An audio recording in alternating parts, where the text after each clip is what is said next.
The Bible reveals Satan is the mastermind who is driving the establishment of the end-time world government. Global warming, climate change is one of the methods of deception to scare people into compliance. We will expose Satan's efforts to deceive mankind in the end time on today's edition of End of the Age.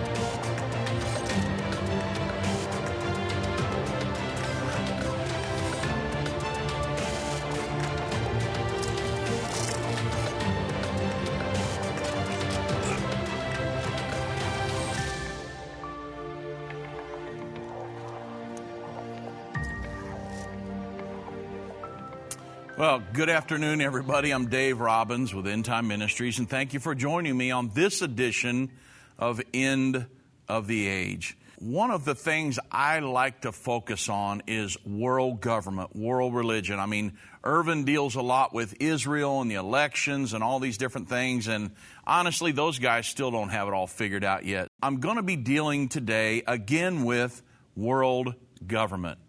And we're talking about global warming, climate change. And I know I talk about that a lot, but this is one of the things that the United Nations loves to kind of cram down your throat, honestly. It's total propaganda.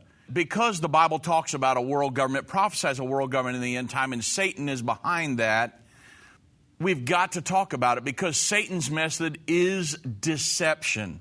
There are a lot of people that are buying into this. And as I go through here, you'll see, that global warming, and you've heard all the Democratic candidates, they had a whole town hall meeting designed to focus on global warming, climate change. And it's all propaganda that comes from the United Nations, the seat of world government in the earth today. What's behind it all? Well, the global warming fear-mongering is simply a scheme put together by global elites to redistribute the wealth of the world and to move us into a world governing body. Global warming, which leads to climate change, results in all sorts of supposedly weather catastrophes and becoming an existential threat. You've heard that term many times to the human race. It's all propaganda originating, again, with the United Nations. And if you don't know it, it absolutely is the seat of world government today. Many people think, it's this great humanitarian organization. No. It's world government in the earth today. And you do realize that, and this is very important, that doomsayers have been predicting climate and environmental disasters for over 50 years now. And get this. None of those apocalyptic predictions with due dates as of today have come true. Now think about that, because then you look at all the doomsayers today and you say, well, over the past 50 years, none of those things have come true. Why should I pay attention to the ones that are talking about it now? It's a very important question, and that's what the article I'm going to go through. I'll get to the prophesied world government and who is behind it and many of those failed predictions in just a moment, but you would think, like I said, after all those failed predictions, you got to think twice about all the fake news on global warming today. Now, according to, and this is happening tomorrow, according to the Global Climate Strike website, tomorrow morning, September 20, a global climate strike is going to spread across the globe to a total of 156 countries for a week of action through September 27. And it's going to bring together millions of people, villages, towns, cities, along with scientists, faith groups, unions, companies that will take to the streets and join the children who have led the way. But in the U.S., workers in major tech companies like Amazon, Facebook, and Microsoft are going to walk out of work to demand their companies take real action on climate change. 6,300 websites, including Kickstarter, Tumblr, and Tor, will be green screening their sites, directing visitors to the Climate Strike website as part of this digital climate strike. And globally, over 2,500 businesses are supporting the strikes. And get this, in the United States, there's a huge mobilization that will see over 1,000 protests across the country. And in New York City, public schools have been given permission for all 1.1 million students to skip classes tomorrow in order to participate in the strike. And they say that Friday is going to be an extraordinary show of global power. Well, all of this stems, this global climate strike that will start tomorrow and go for a week, all stems from the propaganda that's put out by the United Nations for the last several decades. And I'll get into that in a little bit too. For the last several decades, pushing this global warming, climate change hoax in an effort to control you and me.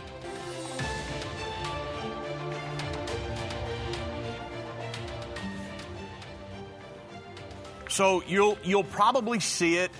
Maybe some of your kids will ask you, hey, there's going to be a climate strike tomorrow around the globe, and I want to participate in that. So you wonder, what in the world is all of this about? Well, what are they asking for? Well, they say that the climate crisis is an emergency. We want everyone to start acting like it. We demand climate justice for everyone. Our hotter planet is already hurting millions of people. If we don't act now to transition fairly and swiftly away from fossil fuels to 100% renewable energy for all, the injustice of the climate crisis will only get worse. We need to act right now to stop burning fossil fuels. What does the climate strike demand? Get this. They demand a Green New Deal. So you don't have to wonder, does all this come from the United Nations? Absolutely. And you've heard about a Green New Deal lately by some of the Democratic presidential candidates and others. So the Green New Deal, they say that we want to transform our economy to 100% clean renewable energy by 2030 and phase out all fossil fuel extractions. Now, do you remember, I don't know, maybe a month or two ago, where Fox News ran a report and it said that Representative Alexandria Ocasio-Cortez's chief of staff admitted that the Green New Deal she was proposing was not conceived as an effort to deal with climate change, but instead a how do you change the entire economy thing. Remember, I said the global warming climate change, that's all a hoax, okay? So Sakat Chakrabarty, he actually said, now again, this is Ocasio-Cortez's chief of staff, he said the interesting thing about the Green New Deal is it wasn't originally a climate thing at all. He said, do you guys think of it as a climate change thing? Because we really think of it as how do you change the entire economy? That's the goal of the Green New Deals. Many people see these Green New Deals that are being proposed as a veiled socialistic takeover of the U.S. economy. And if you read down through there, some of them, go to Bernie Sanders' website and read his Green New Deal and what all he's proposing to do. That's exactly what it looks like. You know, honestly, just about every Democratic presidential candidate has laid out their very own Green New Deal. And of course, Bernie Sanders costs just over 16, and this is with a T, $16 trillion. You know, Green New Deals, let's talk about that just for a second. Green New Deals, really, they're efforts to implement the United Nations socialistic blueprint to govern the world, Agenda 2030, and the Sustainable Development Goals. I mean, think about it. Back in April, Mayor de Blasio, he announced New York City's Green New Deal. It was this bold, audacious plan to attack global warming on all fronts. And it actually said this in his plan. He said, this is what New York City's Green New Deal will do. It's going to align with the UN Sustainable Development Goals. With one New York City was the first city to map our local strategy to the Sustainable Development Goals and to submit a voluntary local review to the United Nations. Now think about that. A United States city giving a local review to the seat of world government in the earth. And it says the voluntary local review monitors New York's advancement towards the goals, identifies areas where we can learn from others, and addressing remaining challenges by demonstrating directly in our strategy how the One NYC aligns with the Sustainable Development Goals. We strengthen our efforts to build a strong and fair city and deepen the city diplomacy that makes New York City a leader on the world stage. So when you think about these Green New Deals, think about efforts to align with the Sustainable Development Goals in the Agenda 2030. It's the United Nations blueprint, socialistic blueprint, to govern the world. Are you hearing what I'm saying? The Bible prophesies there's going to be an end-time world government, and these Sustainable Development Goals are one of the blueprint right now by the United Nations to move us towards that world governing body, to govern every person on the planet. These Green New Deals are efforts by people in the United States to move us in that direction. So when you hear all these Democratic candidates, presidential candidates that are offering Green New Deals, keep that in mind. It's very important. So you say, well, end-time world government. Now, I'm going to get to this article that has all these failed predictions in just a moment. But again, I'm laying a little groundwork here because we're living through this right now. This isn't light years away in, some kind of a Star Wars scenario. This is 2019, everybody. And we're really at the culmination of it. We're not at the beginning. They've been harping on this stuff for decades now. And it's simply a hoax. And you'll know that in great detail by the time I'm done. So the prophesied world government, Revelation chapter 13, verse 1 through 2.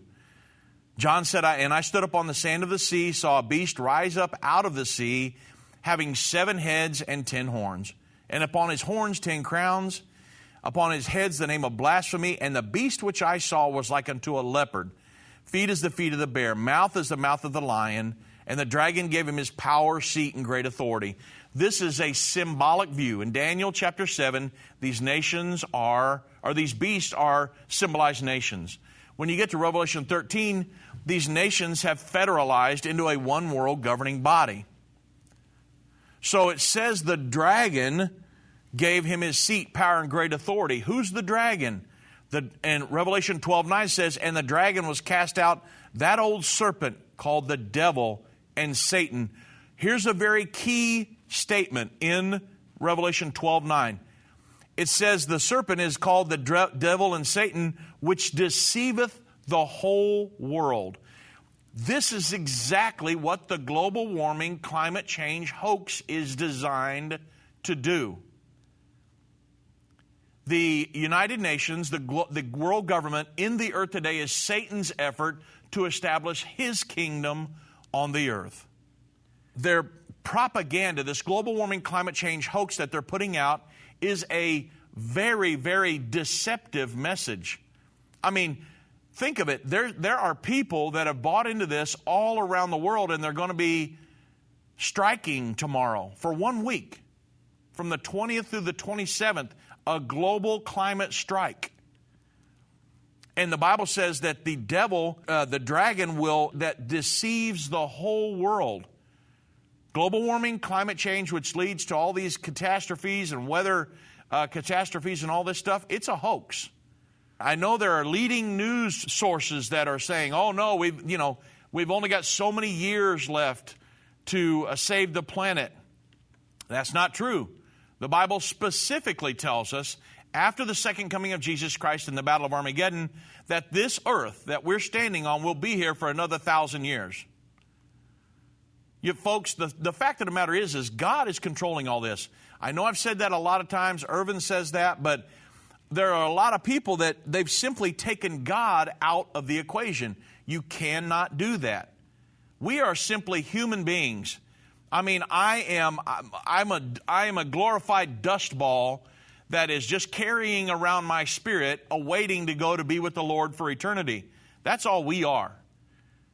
We're the creature. God is the creator. He created all of this. And so you cannot take God out of the equation. The Bible says, let God be true and let all men be a liar. And so the fact of the matter is that God is the supreme authority, period. There's no ifs, ands, or buts about that. You take God out of the equation, and then you get this kind of stuff. You get a world government that has to scare everybody into compliance, and so they've got to come up with methods to do that. And false narratives and fake news and propaganda. Well, one of the biggest today is this global warming, climate change hoax. The Bible says that Satan will deceive the world, will deceive the nations many times in the Bible. Revelation chapter 20, when the Bible talks about Satan being bound for 1,000 years. Revelation 20, verse 1 through 3 says, Then I saw an angel coming down from heaven, having the key to the bottomless pit, and a great chain in his hand. He laid hold of the dragon, that old serpent who is the devil and Satan, and bound him for 1,000 years. And he cast him into the bottomless pit and shut him up and set a seal upon him. Here it is, so that he should deceive the nations no more. He's not going to be spreading this global warming, climate change hoax on everybody, trying to scare them into conformity. The Bible says that he should deceive the nations no more till the 1,000 years were finished. But after these things, he must be released for a little while. Then down in Revelation 20, down in verse 7 and 8, it says, Now when the 1,000 years was expired, Satan will be released from his prison. Now get this. He will go out. What's he going to do? The first thing, he's going to go out to deceive the nations again, which are in the four corners of the earth. Now, Satan can't help himself. The truth is not in him. He's the father of liars. So his kingdom, the world government in the earth today, it can't help itself. It's based on a lie. And so the fact of the matter is that when you get to this global warming, climate change hoax, all of these globalists and people that are pushing for this world governing body, they've bought into this. I think they bought into it enough to where they almost actually believe it. All of their media that's bought and paid for, they run stories all the time, and they'll give you graphs and charts of how all this stuff, that the sea levels are going to rise and the polar bears are going to die off and the polar ice caps are going to melt and this, that, and the other. None of that's true, everybody. And so somebody has got to tell the truth about this stuff. Now, there are people out there that are telling the truth, but you got to search. It's like a needle in a haystack. My goal today is to expose Satan's efforts to deceive the nations, because I don't want to be deceived, and we don't want you guys to be deceived. This is the establishment of the prophesied world government in the end time. So the question is, though, my question, why don't people wake up? I mean, it's pretty easy to see that some of this stuff is a hoax if you do your research. Now, if you're just listening to certain news sites every evening at 7 o'clock or whatever, they're probably not going to tell you this is a hoax. They're going to be saying, oh, all the rain in Houston that's happening right now, 2 or 3 feet of rain, that's all a result of global warming and climate change. I promise you will hear that. And somewhere else, they'll say a drought is a result of global warming and climate change. Or when it's real hot in the summer, they'll say that's a result of global warming, climate change. But yet when we have a polar vortex this winter in January when it's, 30 below zero somewhere, they'll say that's a result of global warming, climate change. I mean, it's simply not true, everybody. I mean, the fact of the matter is that the global warming, climate change, existential threat message from the United Nations and almost every global leader, I mean, that's why you wonder why they hate Donald Trump so much. because he's not bought into all this stuff, and they can't stand it because the United States is not on board right now. And you know, global leaders, including Pope Francis, it's all a complete hoax. Even this upcoming Monday, I think it's the 23rd maybe, the United Nations is going to hold a climate action summit to push ways to control the climate.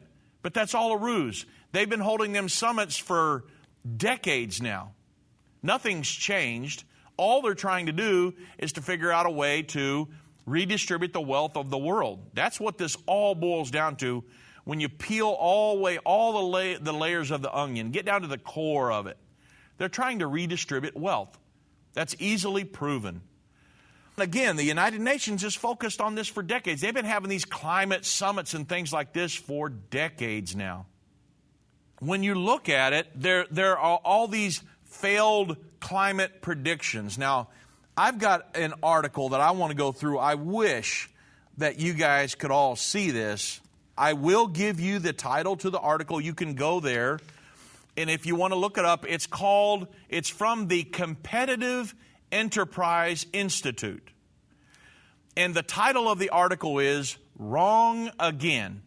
50 Years of Failed Eco-Apocalyptic Predictions. Think about it. Modern doomsayers. And you've heard them all. I mean, the climate town hall that all the presidential Democrats, the Democratic presidential Democrats just had, it was all about being a doomsayer and saying that you've only got so much time left to save our planet, or it's going to burn up and we're not going to leave a sustainable planet for our children and grandchildren. I mean, they're trying to scare you to death. I've got children and I've got a grandchild. And they're trying to scare me into conformity. But it's not true, everybody. They've been predicting climate and environmental disasters since the 60s, and they continue to do it today. None of these apocalyptic predictions with due dates, like 10 years or 2 years, this, that, and the other, none of them have come true. This article has a list of these wild predictions that people in the government and science, I mean, you would think these people, they really knew what they were talking about. I mean, they're supposed to be the authority on this stuff, but none of this stuff's come true. It's been scare tactics. They compiled a list of these, and they, more than spotlighting really the failed predictions, it shows the makers of these things were very important, influential people. And these predictions have been and continue to be enthusiastically reported by the media. They're eager for sensational headlines, sensationalistic things. And the failures are typically not revisited. Once they give one of these predictions and they say, in 10 years, this is, where the sea levels are going to rise 20 feet. Well, in 10 years, that comes and goes, and nobody goes back and holds their feet to the fire and says, but you said this. It's all a hoax. And so when we get back from the break, I'm going to go through some of this article. It's really going to blow your mind because a lot of people during these times, 50, 60 years ago, were scared to death. And so in the name of security, people are willing to yield sovereignty for their protection.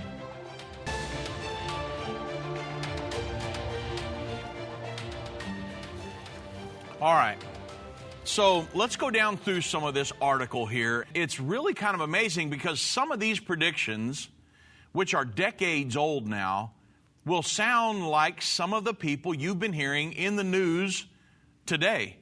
And I'll get to some of that here in a minute as well. But you need to hear about this because these have been happening for a long, long time, and none of them have come to pass. This is all the way back in 1967. That would be 52 years ago now? 52 years. It said there's going to be a dire famine by 1975. Now, this is back in the Salt Lake Tribune. These are not Mad Magazine, everybody. These are supposedly reliable news sources. The Salt Lake Tribune. The writer was a Los Angeles Times writer, and he said, it is already too late for the world to avoid a long period of famine. And he's a Stanford University biologist. Paul Ehrlich said the time of famines is upon us, and we will be at its worst and most disastrous by 1975. He said the population of the United States is already too big, that birth control may have to be accomplished by making it involuntary and by putting sterilizing agents into staple foods and drinking water, and that the Roman Catholic Church should be pressured into going along with routine measures of population control. Now, can you imagine reading that after dinner one night? You would think, oh my goodness, it didn't come to pass. That was back in November 17th, 1967. Then in 1969, the New York Times, there was an article that said everyone will disappear in a cloud of blue steam by 1989. This is August 10th, 1969, the New York Times. The writer said, the trouble with almost all environmental problems, this is the same Paul Ehrlich. Now think about this. The population biologist, is that by the time we have enough evidence to convince people, you'll be dead. He said, we must realize that unless we are extremely lucky, everybody will disappear in a cloud of blue steam in 20 years. That was August 10th, 1969. So then the next one, get this. By 1970, the Ice Age. The article's in 1970. It says there's going to be an Ice Age by 2000. This is from the Boston Globe. It says that scientists predict a new Ice Age by the 21st century. Air pollution may obliterate the sun and cause a new Ice Age in the first third of the next century. The demands for cooling water will boil dry the entire flow of the rivers and streams in the continental United States. I mean, I'm sorry, I gotta laugh at some of this stuff because, I mean, I was born in 1968. Of course, this is a 1970s article in the Boston Globe, but I can only imagine my dad and mom reading this stuff being scared out of their mind. Of course, perhaps if you lived at that time, thinking, oh my goodness, it's the same stuff we're hearing today, everybody. I'll get to that in a moment. You'll see what I'm talking about. The next article, 1970, America is subject to water rationing by 1974 and food rationing by 1980. This is the Redlands Dairy Facts, October 6, 1970. This is the same Dr. Ehrlich. I mean, this guy was getting around. He said, it does need saving. The oceans will be as dead as Lake Erie in less than a decade. America will be subject to water rationing by 74 and food rationing by 1980. Then 1971, again, a new ice age is coming. This is from the Washington Post. U.S. scientist sees new ice age coming. Dr. S.I. Rasool of the National Aeronautics and Space Administration and Columbia University says this, in the next 50 years. Now, I want you guys to pay very close attention to this, because what he is saying is going to produce an ice age is what people now is saying is going to produce global warming and climate change and all these catastrophes. Listen very closely.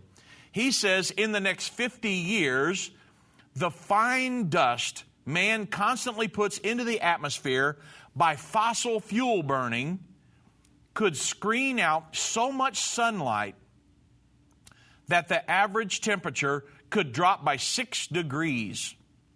If sustained over several years, 5 to 10, he says, such a temperature decrease could sufficiently trigger an ice age.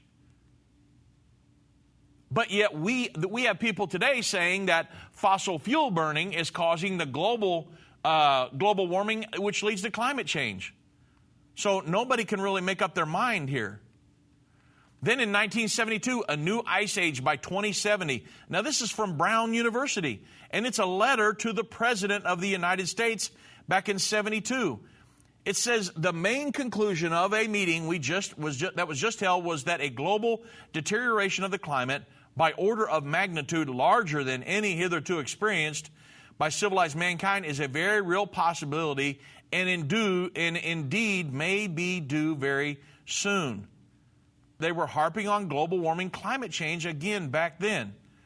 And then in 1974, there's a new ice age coming fast, The Guardian.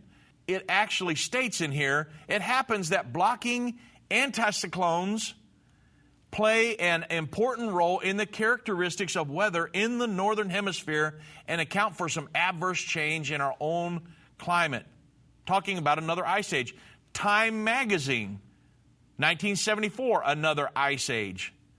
It says, telltale signs are everywhere, from the unexpected persistence and thickness of pack ice in the waters around Iceland to the southward migration of a warmth-loving creature like the armadillo from the Midwest. Time magazine predicting an ice age back in 1974. 1974, again, the ozone depletion. A lot of us heard about that. That aerosol cans and this, that, and the other are going to cause the ozone to deplete. They said it's the great peril of life. The fact of the matter is, no such great peril to life has been observed as the so-called ozone hole remains. Nothing ever happened. The New York Times book review in 1976 talks about the cooling. Now, what are they all about now? Global warming, which leads to climate change. Back in 76, they're talking about the cooling. The writer, Stephen Schneider, a young climatologist at the National Center for Atmospheric Research in Boulder, Colorado, reflecting the consensus of the climatological community. The big majority of the scientists in this climatological community agree. In 74, Schneider and Bryson tried to explain to a White House policy-making group why conditions are likely to worsen. One of the most depressing anecdotes in the book is Schneider's description of the deaf ear their warnings received. Another ice age. Of course, it didn't happen. I'm still here, and you're still here. Then in 1980, acid rains kills life in the lakes. It actually says that acid rain, get this, everybody. I'm going to go into detail on this one just a little bit. Acid rain, which has already wiped out the fish in 107 New York's Adirondack mountain lakes, is rapidly killing other lakes in nearby eastern Canada, says an official. He actually said here, I wanted to read you something, contaminate many lakes in the United States. That was from the Noblesville Ledger in 1980, but 10 years later, the U.S. government program formed to study acid rain, and it concluded this. Get this. This is from the Associated Press. 10 years later in 1990, acid rain is no environmental crisis, a study concludes. So they made this huge hype about it, got everybody scared to death that all of our lakes are going to get contaminated by acid rain in 1980. Then in 1990, we formed a new governmental program, and we found out that it's not even an environmental crisis at all. Sorry, guys, just forget about that one. In 1978, no end in sight to the 30-year cooling trend. This is from the New York Times, January 5th, 1978. But according to NASA satellite data, there is a slight warming trend since 1979. In 1988, James Hansen forecasted increased regional droughts in the 90s.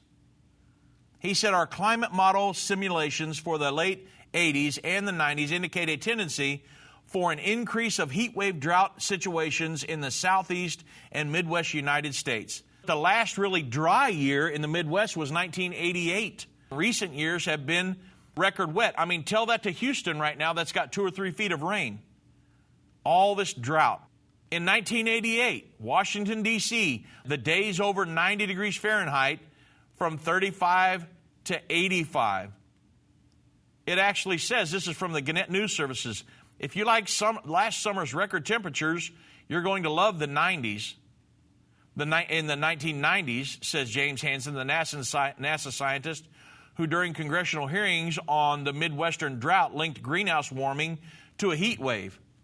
He said in Washington, D.C., for instance, it would go from the current 35 days a year to over 90 degrees to 85 days. And get this, the level of the ocean will rise anywhere from 1 to 6 feet. The number of hot days in D.C., the area, peaked in 1911 and have been declining ever since. And, of course, we know that the Obamas just bought a house up in the Upper East Coast, Martha's Vineyard, and their yard goes off into the ocean. So, I mean, that house is still standing. And evidently they felt comfortable enough to buy a house down by the ocean. And then in 1988, the Maldives, completely underwater in 30 years. Guess what? My son-in-law and daughter just got married, I don't know, 3 or 4 years ago now, and took their honeymoon. Guess where they went? To the Maldives. It's still there. 1989, rising seas to obliterate nations by 2000. Get this. This comes from the United Nations. Rising seas could obliterate whole nations by the year 2000. A senior UN environmental official says entire nations could be wiped off the face of the earth by rising sea levels if the global warming trend is not reversed by the year 2000, folks. We're in the year 2019. So as you can see, for the last over 50 years, there have been prediction after prediction after prediction. Not one of them has come to pass that had a date on it. And you know, it kind of sounds like what's happening that you hear today in the news. And I'll get into some of that when we get back. I got to go through a couple more of these articles. These are so cool. In the Independent, March 20 of 2000, the Independent wrote an article that said that snowfalls are now just the thing of the past. They actually said that snow is starting to disappear and that it was going to end. Snow. I mean, we've had so much snow lately. Tell this to some of them people that are having 3 or 4 or 5 foot snows up in Montana and Wisconsin and all that stuff. Snows are a thing of the past, everybody. Think about that. Children just aren't going to know what snow is. That's the Independent back in 2000. There's another one. Why vegans were right all along. Back in The Guardian in 2002, they said that the famine in the land can only be avoided if the rich give up their meat, fish, and dairy. 2004, now the Pentagon tells Bush climate change will destroy us. I mean, I could go on and on. I'm not going to do that, but if you want a copy of this article, I mean, it's one of the best articles I've found in a while. So many different climate predictions. Of course, one more, 2008. You guys all know about this, Al Gore. I mean, he had the Inconvenient Truth movie. He warned, now get this guy's made millions and millions of dollars off of all this, the movies and the whole ball of wax. In 2008, Al Gore warned of an ice-free Arctic in 2013. Now, we're 2019, okay? Nobody went back, held his feet to the fire and said, hey, you said this, but people are still believing him today. 10 years ago, Al Gore predicted the North Polar ice caps would be gone. Problem is, you and I both know they're still there. Of course, in 2009, Prince Charles said we've got 96 months left to save the world.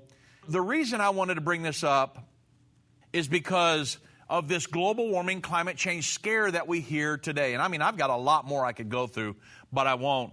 You understand that it's all propaganda, folks. Now, we've proven it. Irvin Baxter's written many articles on it. I've written Rick Brenninger. I mean, we've got proof running out our ears.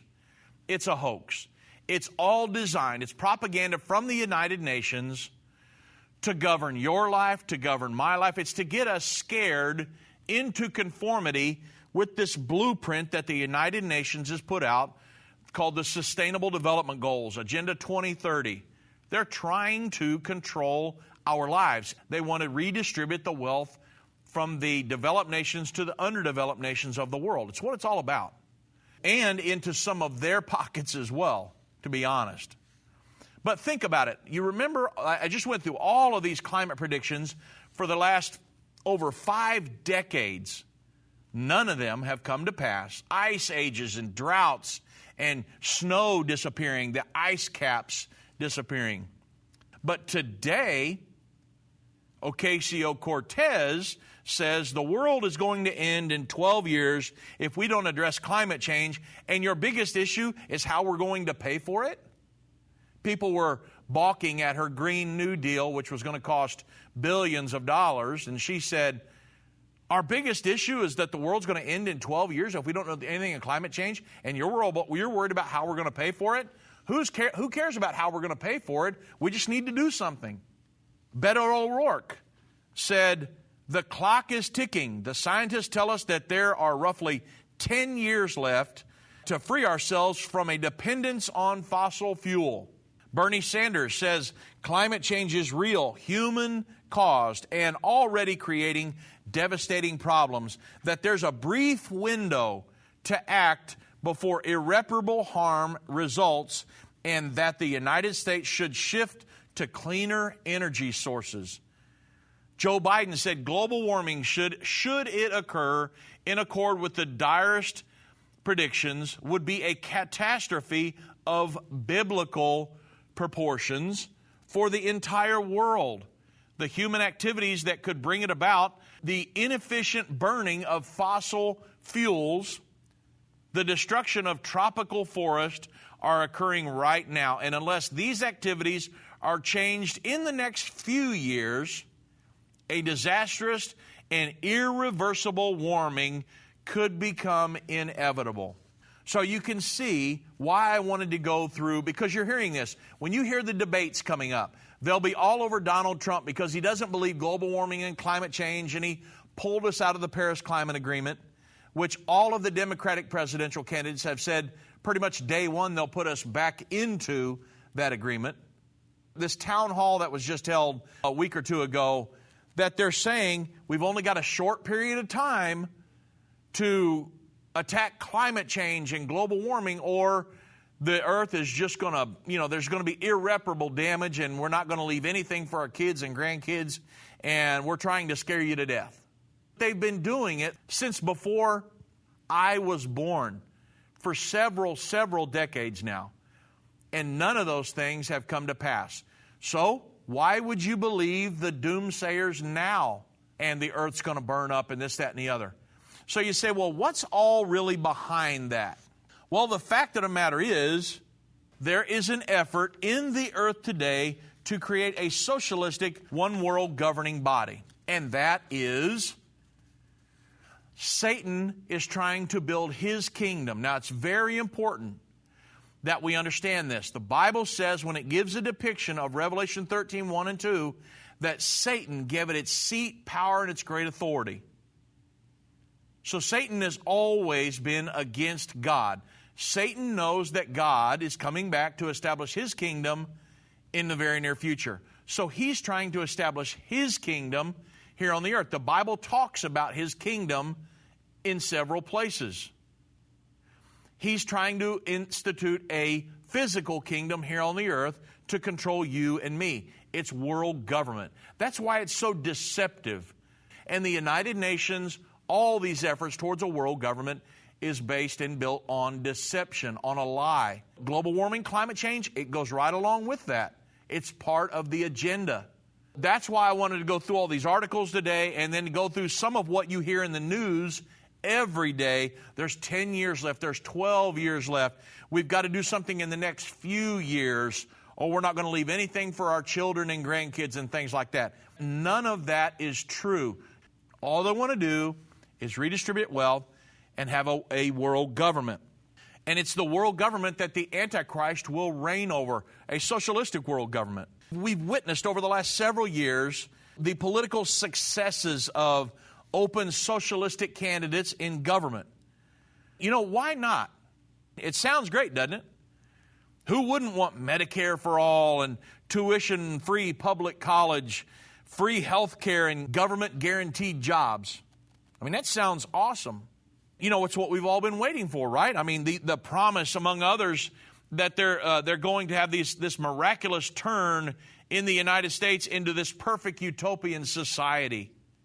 A community where we rely on this big government to take care of our needs, which, as history records, creates perfect living conditions for the populace, leading to an all-encompassing state of euphoria. Right. It all sounds awesome. Well, the problem is that's wrong. That is as wrong as it gets. Socialism would be the worst thing to happen to America. I could be here the rest of the day and tomorrow on just that statement. Socialism always sounds great in the beginning. However, true socialism, the reason I'm talking about socialism is because the United Nations agenda is a socialistic agenda. The United Nations is socialistic. It was designed to be that way. A true socialism is government ownership and administration of the means of production and distribution of goods. So it's really a governmental noose around the neck of a nation, and history records that hasn't worked out so well for any society ever. Of course, the Bible predicts that the end-time world government of the Antichrist will be a socialistic one-world governing body. Now, I'm not going to have time in the couple minutes that I have left to prove that. We've talked about it many times, how the end-time world governing beast, if you look over in the seven-headed tin-horn beast, in Revelation chapter 17, John said, I saw in a vision of the woman, this world religious system, sitting on the back of a scarlet-colored, seven-headed tin-horn beast. Well, it's the world governing beast, but it gives another clue. It says it's scarlet-colored. In Bible prophecy, we know from the first four seals, the red horse or the red spirit, that red or scarlet is the color of socialism or communism in Bible prophecy. So when the Bible says she sits on it's the union of world religion and world government in the end time, she sits on a scarlet-colored, seven-headed tin-horn beast. The end-time world government's going to be socialistic. That's why it's important to tie all these things together for you on today's program. Because the future one-world governing body, which is, again, the mastermind behind that is Satan himself, it's going to be a socialistic entity. Well, today, the leader, Antonio Guterres, is the leader, the Secretary General of the United Nations, used to be the president of the World Socialist Organization. He was the president, I think, for 4 or 5 years. Well, now he is the leader of the United Nations, the Secretary General. If you tie all this together, the socialistic agenda of the United Nations, now you understand the agenda to get everybody in scare mode, to get them to conform to the edicts of this socialistic one-world governing body. That is Satan's method. It's a method of deception. And that's why none of these apocalyptic climate or these predictions that have come out, droughts and ice ages and global warming, none of that's come to pass because at the end of the day, Almighty God, the God of the Bible, is in control.